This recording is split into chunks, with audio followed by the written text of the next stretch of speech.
हाय, good morning students. अब जो है हम जो क्वांटम की शुरुआत है वो कैसे हुई, मतलब क्लासिकल का कॉन्सेप्ट कहाँ पे फेल हुआ और कहाँ से जो है क्वांटम की शुरुआत होनी शुरू हो गई। तो फर्स्ट एक टर्म आती है black body radiation. Black body radiation क्या होती हैं? ब्लैक बॉडी रेडिएशंस जो हमारी रेडिएशन की स्पेलिंग गलत हो गई। ऐसी ब्लैक बॉडी किसको बोलेंगे? वो बॉडी जो कंप्लीटली एब्जॉर्व कर ले रेडिएशंस को, उसको कहेंगे ब्लैक बॉडी।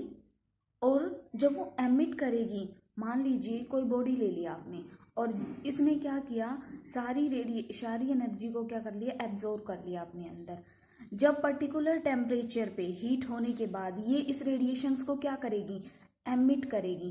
तो जो इस तरह की बॉडी जो रेडिएशंस निकलेंगी यहाँ पे, वो क्या कहलाएंगी, हमारी ब्लैक बॉडी रेडिएशंस। और ब्लैक बॉडी रेडिएशन किस किस पे डिपेंड करेंगी? वो डिपेंड करेंगी फ्रीक्वेंसी एंड टेम्परेचर पे।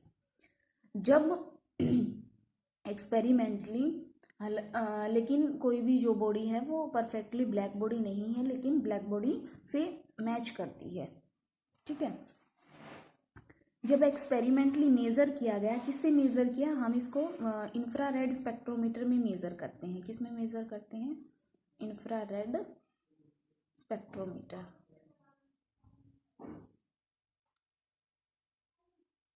ठीक है। जब एक्सपेरिमेंटली मेज़र किया गया, हर वेवलेंथ पे, इस तरफ वेवलेंथ वेरी करेगी, इस तरफ एनर्जी वेरी कर रही है। तो कुछ इस तरह का जो है ग्राफ जो है हमें मिला। ये क्या है? मैक्सिमा है। तो किसी पर्टिकुलर पॉइंट पे यहाँ पे मैक्सिमा मिला, अदरवाइज जो है चेंजिंग वेवलेंथ, डिक्रीजिंग और इंक्रीजिंग। ये हमें इस तरह का ग्राफ मिला। अब जब ये मिलने के बाद जब स्टडी किया गया, अभी तक तो क्लासिकल थी, लेकिन ब्लैक बॉडी नाम की एक चीज़ आई और रेडिएशंस जो है हमें मिली, और इंफ्रारेड स्पेक्ट्रोमीटर में जब उसका ग्राफ ऑब्जर्व किया गया तो इस तरह का ये मिलेगा नहीं, इनफाइनाइट चलेगा। तो फिर एक जो साइंटिस्ट थे उन्होंने स्टडी किया। तो जो क्लासिकल जो हम फोर्थ सेमेस्टर में पढ़ते हैं, जीपीडीपी पढ़ते हैं, वहाँ पे आपने किया होगा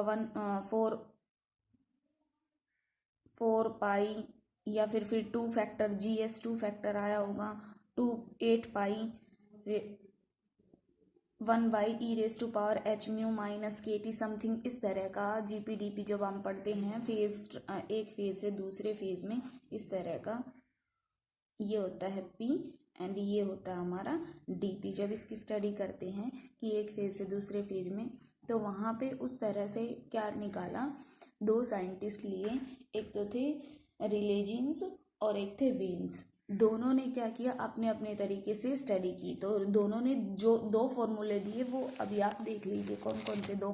तो एक ने कहा कि एनर्जी जो है वेवलेंथ की टर्म में E λ is equal to 8 pi λ⁴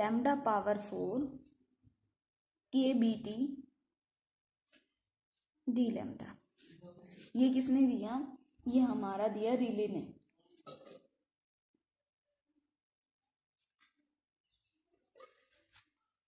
Rayleigh jeans ने जो है ये फॉर्मूला दिया, E λ is equal to 8/4 pi.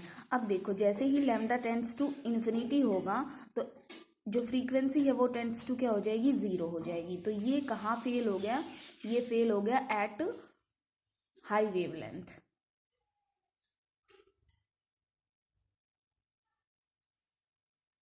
Similarly अब वेन्स ने अपना दिमाग दौड़ाया, तो वेन्स ने फॉर्मूला दिया कि नहीं, एनर्जी जो है लैम्डा की फॉर्म में इस तरह से वेरी करेगी। तो 8 पाई λ⁵, इधर क्या आ गया, HC e⁻HC/KBT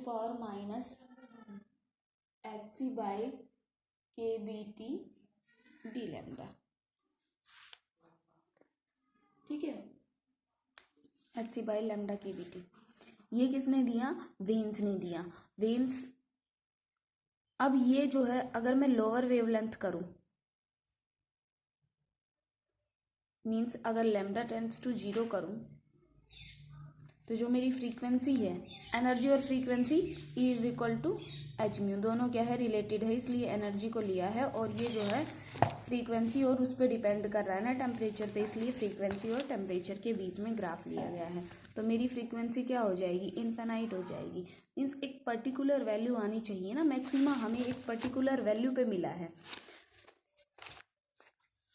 तो यहाँ पे जो है वेन्स फेल हो गया जब शॉर्ट वेवलेंथ पे, तो हाई वेवलेंथ पे जो हमारा रिले है वो फेल हो गया, और वेन्स जो है हमारा लो वेवलेंथ पे फेल हो गया। यहाँ से देखिए जो रिले का ग्राफ मिला वो इस तरह का ग्राफ मिला, ये मिला हमारा रिले का,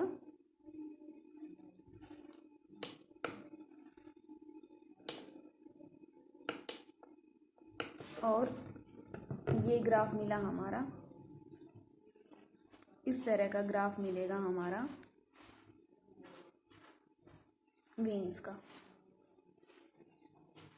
ठीक है, तो रिले और वेन्स का इस तरह से ग्राफ मिला।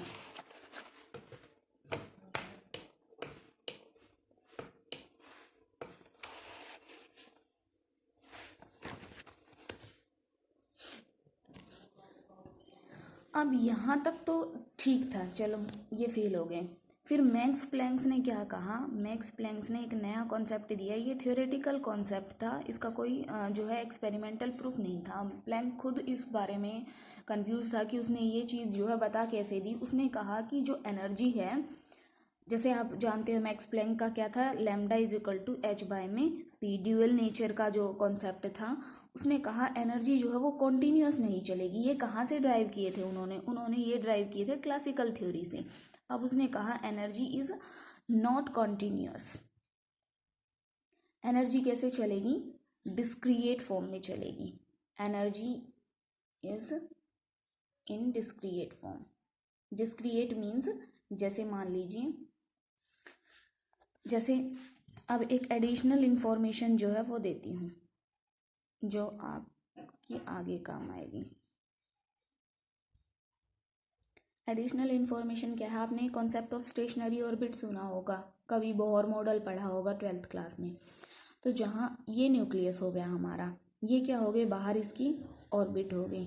यहाँ पे इलेक्ट्रॉन क्या करते हैं, रिवॉल्व करते हैं।